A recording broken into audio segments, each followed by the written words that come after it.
एक बार किशोरी जी ठाकुर जी से बोली हम बंसी बजाएंगे, जो बोले आप बंसी मत बजाओ। बोले क्यों? बोले बजेगी नहीं आप। किशोरी जी बोली अच्छा हमसे नहीं बजेगी। ललिता विशाखा तुरंत आ गई, ये पहले आ जाए लड़वे लाल जी थे। खा गई तुमने? बोले मैं यूँ कह रहा हूँ कि हमारी श्यामाजू बंसी ना बजा पाएंगी। अच्छा हमारी लाडली जू जब चले ना तो उनके पामन की नूपुर उनकी ध्वनि पे राग रागनी वारे वारे जामे, और तुम यूँ कह रहे हो हमारी लाडली जी बंसी ना बजा पाएंगी।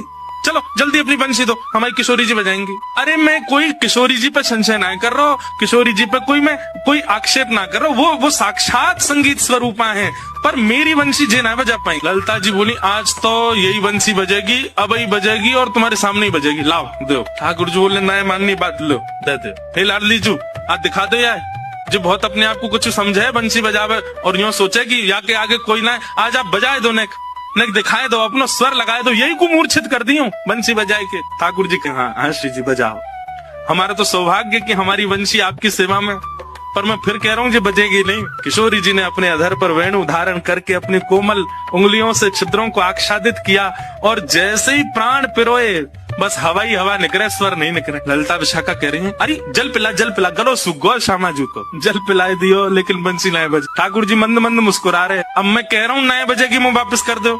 अरे श्यामाजू जी बहुत मायावी है, ये अपनी माया ते कछु कर सके, याने जरूर बंसी बांध दी होगी, याने बंसी को टोना टोटका करके बाकी स्वर सबरे अंतर ध्यान कर दिए, नहीं तो हमारी श्यामाजू कोई स्वर को, कोई संगीत के वाद्य को स्पर्श कर दे, अरे स्पर्श मात्र से बजन लगे, ये बंसी क्यों ना बज रही है। ठाकुर जी बोले पहले बंसी वापस करो फिर बताऊंगा। किशोरी जी ने बंसी वापस करी।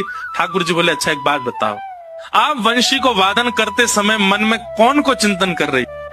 किशोरी जी बोली मैं तो कोई भी वाद्य बजाऊं आपको ही चिंतन करूं। बोले यही तो गलती कर रही हो, ये वंशी जो है ना हमारी अनन्य भक्त है। अनन्य को मतलब कहा होवे एक के अलावा दूसरे को ना भजे, और या वंशी में नित्य आपको ही चिंतन होवे, या वंशी में नित्य आपको स्मरण होवे, ये वंशी आपकी भक्ता है, और आप या वंशी से मेरी भक्ति करोगी तो ये वंशी कैसे बजेगी। हे श्यामाजू आप नेत्र बंद करके अपनो ही चिंतन करो, मतलब अपने स्वरूप को ध्यान करो। जब आप अपनो ध्यान करोगी तब ये बंशी बजेगी, क्योंकि या वंशी में तो नित्य आपको ही गायन की हो जाए। किशोरी जी ने अधर पर वंशी रख के जैसे स्वयं को स्मरण किया, अपने रूप